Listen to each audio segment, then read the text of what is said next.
Hi hello ನಮಸ್ಕಾರ. ಚಾನಲ್ಗೆ ಸ್ವಾಗತ. ಮ್ಯಾನಿಫೆಸ್ಟೇಷನ್ ವಿಚಾರದ ಬಗ್ಗೆ ಮಾತಾಡ್ತಾ ಇದ್ವಿ. ಇಷ್ಟೆಲ್ಲ ವಿಷಯದ ಸಾರಾಂಶ ಏನು ಅಂತ ಕೇಳಿದರೆ, ಸಬ್ಕಾನ್ಷಿಯಸ್ ಮೈಂಡ್ ಅಥವಾ ಸುಪ್ತ ಮನಸ್ಸು ಅಥವಾ ಅಂತಃಪ್ರಜ್ಞೆ, ಇದಕ್ಕೆ ಅಗಾಧವಾದ ಶಕ್ತಿ ಇದೆ. ಅದನ್ನು ಸರಿಯಾದ ರೀತಿಯಲ್ಲಿ ಉಪಯೋಗಿಸೋದಕ್ಕೆ ನಮ್ಮಗಳಿಗೆ ಬರ್ತಾ ಇಲ್ಲ ಅಷ್ಟೇ. ಅದಕ್ಕೆ ನಾನು ಹಿಂದಿನ ವಿಡಿಯೋದಲ್ಲಿ ತಿಳಿಸಿದ ಹಾಗೆ ಚಿಕ್ಕ ಚಿಕ್ಕ ಬದಲಾವಣೆ ತರುವುದರ ಮೂಲಕ ನಾವು ನಮ್ಮನ್ನು ಚೇಂಜ್ ಮಾಡಿಕೊಳ್ಳೋದು ಒಂದೇ ದಾರಿ. ಮತ್ತು ಇನ್ನೊಂದು ವಿಚಾರ, ಕಹಿಯಾಗಿರೋ ಸತ್ಯ ಏನು ಗೊತ್ತಾ? ನಾವು ಈಗ ಬದುಕ್ತಿರೋ ಪರಿಸ್ಥಿತಿಗೆ ನಮ್ಮ ಹಿಂದಿನ ಥಾಟ್ಗಳೇ ಕಾರಣ. ಅದು ಹೇಗೇನೇ ಇರಲಿ ಪರಿಸ್ಥಿತಿ, ಚೆನ್ನಾಗಿ ಜೀವನ ನಡೆಸ್ತಾ ಇದ್ರೂ ಅಥವಾ ಕಷ್ಟದಲ್ಲಿದ್ರೂ, ಎರಡು ಸಿಚುವೇಶನ್ಗೂ ನಾವೇ ಕಾರಣ. ನಮ್ಮ ಮೈಂಡಲ್ಲಿರೋ ಲಿಮಿಟೆಡ್ ಬಿಲೀಫ್ ಸಿಸ್ಟಮ್ಮೇ ಕಾರಣ.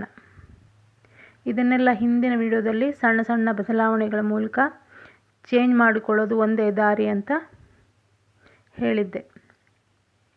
ಈ ಯೂಟ್ಯೂಬ್ ಚಾನಲ್ ನನ್ನ 5 ವರ್ಷದ ಹಿಂದಿನ ಕನಸಾಗಿತ್ತು. ಚಾನಲ್ ಓಪನ್ ಮಾಡಬೇಕು ಅಂತ 5 ವರ್ಷದ ಹಿಂದೆಯೇ ಮೈಕ್ ಎಲ್ಲ ತರಿಸಿದ್ದೆ. ಕೆಲವು ಕಾರಣಾಂತರಗಳಿಂದ ಬೆಂಗಳೂರನ್ನು ಬಿಡುವ ಪರಿಸ್ಥಿತಿ ಬಂದಿತ್ತು. ಶಿವಮೊಗ್ಗದಲ್ಲಿ ಜಾಬ್ ಆಗಿತ್ತು. Peak corona time. ಜಾಬ್ನಲ್ಲಿ ಸ್ಯಾಟಿಸ್ಫ್ಯಾಕ್ಷನ್ ಇರಲಿಲ್ಲ. ಮತ್ತು 2 ವರ್ಷದ ನಂತರ ಪುನಃ ಬೆಂಗಳೂರಿಗೆ ಬಂದು ಸೆಟಲ್ ಆದ್ವಿ. ಇದನ್ನೆಲ್ಲ ಯಾಕೆ ಹೇಳ್ತಾ ಇದ್ದೀನಿ ಅಂದರೆ, ಆ ಟೈಮಲ್ಲಿ, ಆ ಕಷ್ಟದ ಸಿಚುವೇಷನಲ್ಲಿ ಶಿವಮೊಗ್ಗದಲ್ಲಿದ್ದಾಗ, ಏನಕ್ಕೆ ಇಷ್ಟೊಂದು ಸಿಚುವೇಶನ್ ಟಫ್ ಬರ್ತಾ ಇದೆಯಲ್ಲ, ಏನಕ್ಕೆ ಈ ಥರ ಆಗ್ತಾಯಿದೆ ಅಂತೇಳಿ ಹುಡುಕಾಟ ಮುಂದುವರಿತಾ ಇತ್ತು ನಂದು, ಏನಕ್ಕೆ ಈ ಥರ ಅಂತೇಳಿ. ಆವಾಗ ಒಬ್ಬರು ಗುರುಗಳು ಸಿಕ್ಕಿದ್ರು.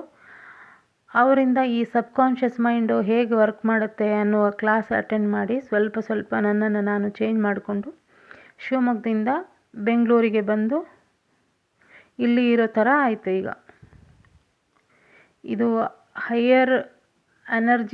ಹೈಯರ್ ಅಥಾರಿಟಿಯಿಂದ ಬಂದ ಎನರ್ಜಿ ಅಂತಲೂ ಕರಿಬೋದು, ಅಥವಾ ದೇವರ ಕೃಪೆ ಅಂತಲೂ ಹೇಳ್ಬೋದು, ಅಥವಾ ನಾನು ಸಬ್ಕಾನ್ಷಿಯಸ್ ಮೈಂಡಿಗೆ ಕೊಡ್ತಿರೋ ಸಿಗ್ನಲಿಂದ ಅಂತಲೂ ಹೇಳ್ಬೋದು. ಒಟ್ಟು ನನ್ನ ಥಾಟ್ಗಳು ರಿಯಾಲಿಟಿಯಲ್ಲಿ ಬದಲಾಗಿದ್ದಂತೂ ನಿಜ.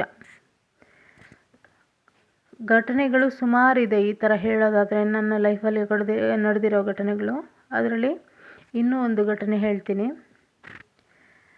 ನಮ್ಮ ಮನೆಗೆ ಒಂದು ಬೆಕ್ಕು ಬಂದಿತ್ತು. ನನ್ನ ಮಗಳಿಗೆ ಬೆಕ್ಕು, ನಾಯಿ ಅಂದರೆ ತುಂಬ ಇಷ್ಟ. ಅವಳು ಪೆಟ್ ಲವರ್ ಅವಳು. ಅದು ಸ್ವಲ್ಪ ತಿಂಗಳ ನಂತರ ಮರಿ ಹಾಕಿ 13 ದಿನಗಳ ನಂತರ ಹೊರಗೆ ಹೋಗಿದ್ದು ಮತ್ತೆ ಬಂದೇ ಇಲ್ಲ. ನಾವು ಆ 4 ಮರಿಗಳನ್ನು ಫೀಡಿಂಗ್ ಬಾಟ್ಲಲ್ಲಿ ಫೀಡ್ ಮಾಡಿ ನೋಡ್ಕೊಳ್ತಾ ಇದ್ವಿ. 1 ತಿಂಗಳೊಳಗಡೆ 4 ಮರಿಗಳನ್ನು ಡಾಕ್ಟ್ರ್ ಹತ್ರ ಕರ್ಕೊಂಡೋಗಿ ಚೆಕಪ್ ಮಾಡಿಸಿದ್ರೂ ಅದನ್ನು ಬದುಕಿಸ್ಕೊಳ್ಳೋಕ್ಕಾಗಲಿಲ್ಲ. ನಮಗೆ ಉಳಿಲಿಲ್ಲ, ಅದು ಸತ್ತೋಯ್ತು. ತುಂಬ ಬೇಜಾರಾಯಿತು ನಮಗೆ. ಇನ್ನು ಮುಂದೆ ಬೆಕ್ಕು ಬಂದ್ರೂ ಸಾಕಬಾರ್ದು ಅಂದ್ಕೋತಾ ಇದ್ವಿ. ಆದರೆ ನನ್ನ ಮಗಳಿಗೆ ಬೆಕ್ಕು ಬೇಕು ಅಂತ ಅನ್ನಿಸ್ತಾಯಿತ್ತು. ಬೆಕ್ಕಿನ ರೀಲ್ಸನ್ನು ತೋರಿಸಿ ಆವಾಗವಾಗ ಬೆಕ್ಕು ತರುವ ಅಂತಿದ್ಲು. ನಾನು ಹಿಂದೆ ಆದ ಘಟನೆ ನೆನಪು ಮಾಡಿಕೊಂಡು ಬೇಡ ಅಂತ ಹೇಳ್ತಿದ್ದೆ. ಒಂದೇ ಒಂದು ಕರಿ ಬೆಕ್ಕು ತರುವ ಅಂತ ಪದೇ ಹೇಳ್ತಿದ್ಲು. ನಾನು ಸುಮ್ಮನೆ ಆಯಿತು ನೋಡೋಣ ಆಯಿತು ಅಂತ ಹೇಳ್ತಾ ಇದ್ದೆ. ಆಯಿತು, ಒಂದೇ ಸಲ ಇದೊಂದು ಸಲ ಕಪ್ಪು ಬೇಕು ಒಂದು ತರೋಣ ಅಂತ ಪದೇ ಅದನ್ನೇ ಹೇಳ್ತಾ ಇದ್ಲು. ಆಯಿತು ಅಂತಲೇ ಹೇಳ್ತಾ ಇದ್ದೆ. ಹೀಗೆ 1-2 ತಿಂಗಳ ನಂತರ ಮನೆ ಹತ್ರ ವಾಕಿಂಗ್ ಹೋಗ್ತಾ ಇರಬೇಕಾದ್ರೆ ಒಂದು ಮರದ ಕೆಳಗಡೆ ಕಾಟನ್ ಬಾಕ್ಸ್ ಒಳಗೆ 3 ಬೆಕ್ಕಿನ ಮರಿಯನ್ನು ಯಾರೋ ಬಿಟ್ಟು ಹೋಗಿದ್ರು. ಮೈ ಮೇಲೆಲ್ಲ ಇರುವೆ ಬರೋಕ್ಕೆ ಶುರುವಾಗಿತ್ತು. ಒಂದು 15-20 ದಿನ ಆಗಿರ್ಬೋದು, ಅಷ್ಟು ಚಿಕ್ಕ ಮರಿ ಅದು. ಯಾರೋ ರೋಡಲ್ಲಿ ಬಿಟ್ಟು ಹೋಗಿದ್ರು. ಅದರಲ್ಲಿ ಒಂದು ಮರಿ ಕಪ್ಪು ಬಣ್ಣದ್ದು. ನಾನು ಈ ವಿಡಿಯೋದಲ್ಲಿ ಹಾಕಿರೋ ಆ ಬೆಕ್ಕಿನ ಮರಿಗಳು ಫೋಟೋ ಇದೆಯಲ್ಲ, ಅದು ಗೂಗಲಿಂದ ತೆಗೆದಿರೋದಲ್ಲ. ನಮ್ಮ ಮನೆಯಲ್ಲಿ ಈಗ ಬೆಳೀತಾ ಇರೋ ಮರಿನೇ ಅದು. ಅಂದರೆ ಆ ರೋಡಲ್ಲಿ ಸಿಕ್ಕಿದ ಮರಿಗಳೇ.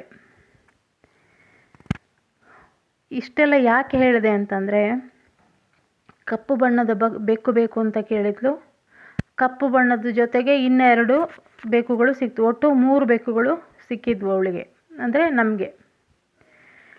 ಈ ಥರ ಈ ಬೇಕು ಅಂತ ಅವಳು ತುಂಬ ಇದರಿಂದ ಕೇಳ್ತಾ ಇದ್ಲಲ್ಲ, ಬೆಕ್ಕು ಬರಲಿ ಮನೆಗೆ ಅಂತೇಳಿ, ಅಂದರೆ ಬೇಕು ಅಂತ ನನ್ನ ಹತ್ರ ಕೇಳ್ತಾ ಇದ್ಲಲ್ಲ, ಅದೇ ಸಿಗ್ನಲ್ಲು ಎನರ್ಜಿ ಇದರಲ್ಲಿ ಬ್ರಹ್ಮಾಂಡಕ್ಕೆ ಹೋಯಿತು. ಅದು ರಿಯಾಲಿಟಿಯಾಗಿ ಬದಲಾಯಿತು ಅವಳಿಗೆ.